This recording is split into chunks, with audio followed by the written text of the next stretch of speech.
Oh, mga kagis, gusto niyo ba tong sasakyan to? Yan o, sama na natin o, nadaanan lang natin, McLaren.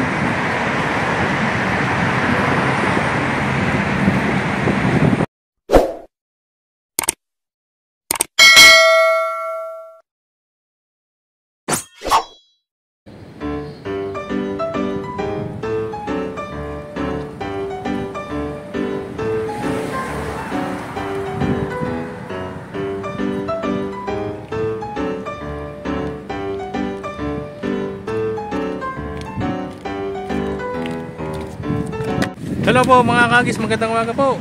For today's episode po natin, wala po tayong fishing muna at tayo po magpapapassing po ng sasakyan or magpaparepair po ng sasakyan, sorry. So bali po, nandito po tayo sa labas ng aming bahay. At ito po yung sasakyan po natin na lilinisin po muna natin. So bali po, ang nangyari po dito, hindi po nakapasa sa passing. So dito po sa UAE, kailangan ho bago insurance nyo, bago ho yung mulkiyan ng sasakyan, so kailangan nakapasa. So wala na ho tayo dapat aberya, dapat mangyari. So bali po, ito po yung mga nakita ho dun sa sasakyan po natin. So bali po, based dun sa result ng ating test certificate, ayun po. So ito po yung ating detalye po ng sasakyan to. Ito po siya. So ito po yung lahat ng detalye na nakalagay, kung ano po yung sasakyan ko, kung ano po yung chassis number, at saka kung kailan ako siya mag-expired. So bali po, ito po yung mga nakita. So ang nakita po is yan po, inspection finding po is yung change rear, yung gulong po sa likod, yung plate po, yung sticker po dun sa gilid, sa likuran pala, at saka sa repair faded paint po. So yun po yung nakita, tatlo. So sa dalawa okay lang po yan po. So pero ang isa na faded paint po, yun po yung medyo pagtutunan ko po ng pansin, kasi hindi ho basta mare-repair ang pintura. Hindi kang binata. Magtiwala ka lang sa amin. Papasa ka dyan. Mapapasagot mo yan in 5 minutes.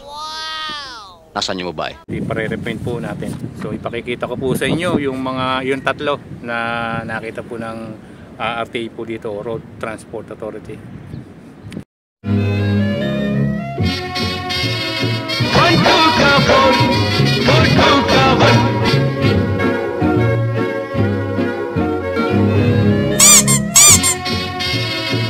Yung una po, ito yung sticker na to.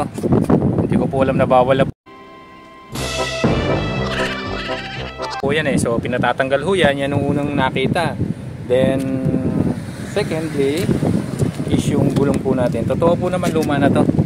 Ito is 2012 po na dapat ko po pinatanood. Pero ito po is reserve type. Ayan po siya, 2012. So reserve type lang ho to, hindi ko ho napapalitan. Pang ano lang ho to, backup pag na flat. Pakaso hindi ko nga ho na ibalik yung isa. So wala akong problema yan, nakita na lang ho, wala tayong magagawa dyan. So then ang pangalawa po is yan, yung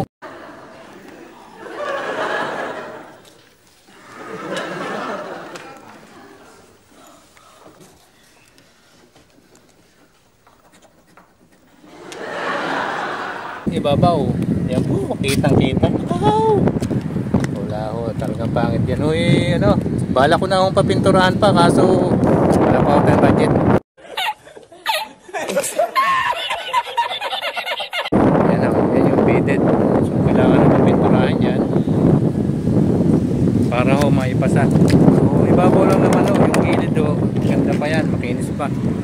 So yung ibabaw lang yung ating pagtutuunan, gawa ng mainit po sa UAE. So mostly ho natitrigger na lang ibabaw yung ating sasakyan. Hindi naman ho bago yan, kasi tagal na rin ho sa akin to. So ito pala ang sasakyan ko, si Popoy. Ito po yung lagi kong kasama saan ho ako nagpupunta. Lato ng adventure, lagi ho natin itong kasama. So hindi ho natin pwede pabayaan ni Popoy, ang aking number 1 na best friend. It's practically airtight.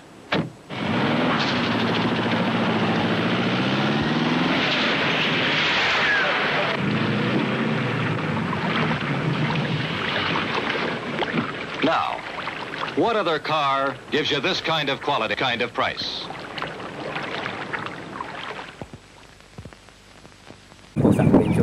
So, ang gagawin po muna natin is lilinisan po natin siya bago natin dalhin sa shop at tatanggalin muna natin yung mga kung anong meron dyan. At para kung sa totoo po hindi naman sagutin ng shop kung ano yung mawala, pero wala naman hindi mo namang importante yun, tatanggalin ko lang para malinis yung tingnan. So pagka pininturahan wala na silang masyadong tatanggalin or kung ano man yung putitos na pwede yung ayusin. Basta tatanggalin natin. So lilinisan ko muna mga kagis. Kaya na po.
So okay na po si Popoy.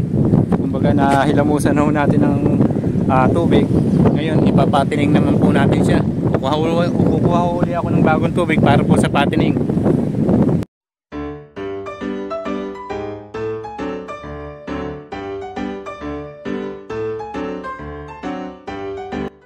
So, mga kagis, kumuha na po tayo ng panibagong tubig para po sa pang-finishing o patining po ng ating sasakyan na si Popoy.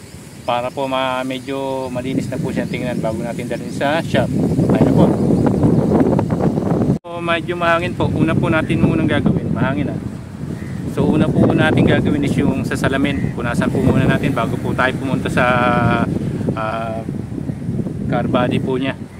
Para po maging malinaw yung salamin muna. So salamin po muna tayo.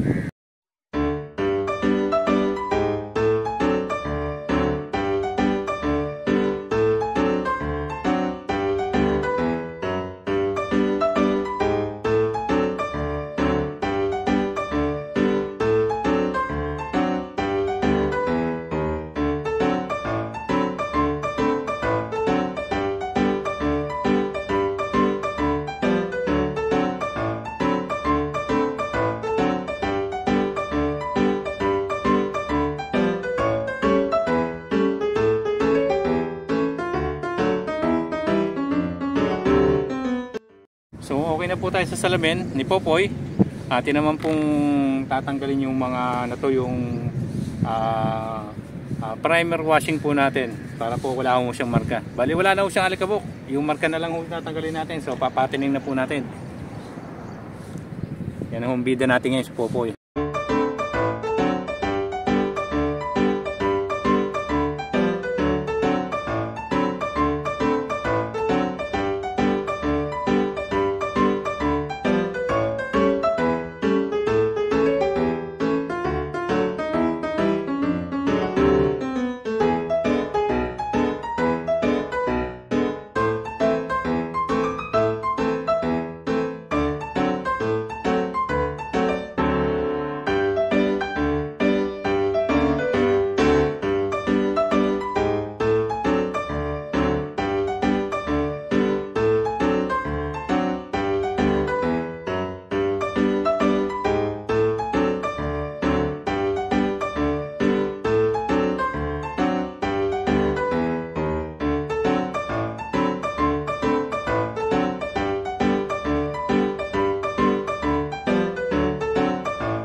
Okay po.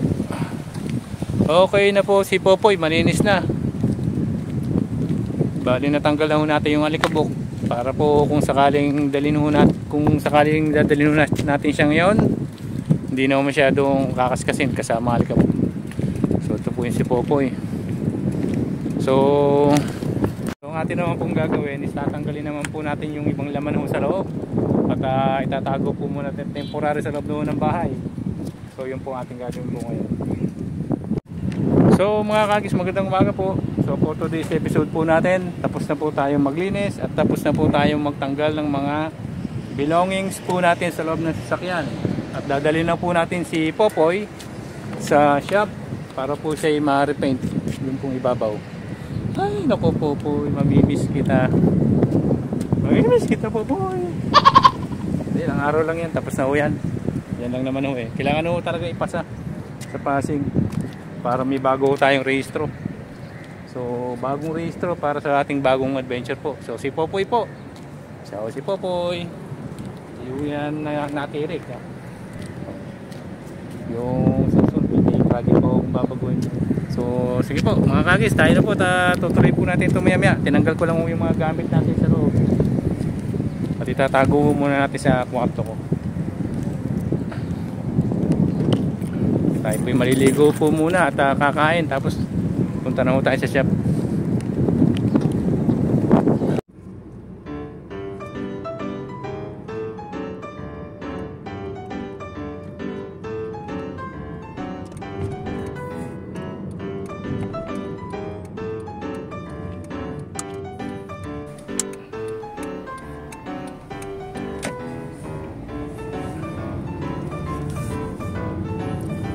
Dito na po tayo sa garahe po nila Highlander. So dito na po ba? Oh, ito na po yun, Highlander. So dito na po natin dadalhin mga kagis yung sasakyan natin sa shop ng Highlander. So nandito na po tayo. So mga kagis, yung ating pong sasakyan na si Popoy, iniiwan na po natin sa garage. At pagagawa na po natin yung faded na pintura tsaka ho yung headlight. So iwan po natin, mga ilang araw lang naman po yun magagawa na. So for today po tayo ay maglalakad at pupunta po tayo dun sa metro. Doon po tayo sasakay. So sige po mga kagis. At wala po muna tayong fishing at mahangin po. Sobrang hangin po kanina, malamig na uli dito. So lakad-lakad na ho tayo. Punta na tayo ng metro. Sige po.